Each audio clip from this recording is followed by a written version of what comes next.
রাষ্ট্রপতি জিয়াউর রহমান, আমরা সেই নেতার কর্মী যে নেতা কখনো পিছনে হটে নাই, সেই নেতা স্বাধীনতার ঘোষক, রণাঙ্গনের যোদ্ধা, গণতন্ত্র প্রতিষ্ঠাকারী।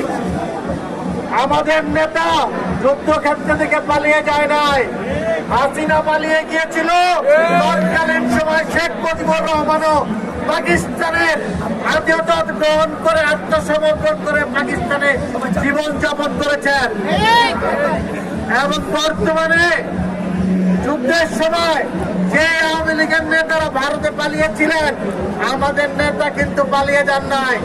আমাদের নেতা স্বাধীনতার ঘোষণা দিয়েছিলেন, বলেছিলেন আমি মেজর জিয়া বলছি। সেই নেতার দলের কর্মী আমরা কখনো রাজপথ থেকে পালিয়ে যাই নাই। আমরা এই ফ্যাসিবাদী সরকারের বিরুদ্ধে 15.5 বছর আন্দোলন করেছি।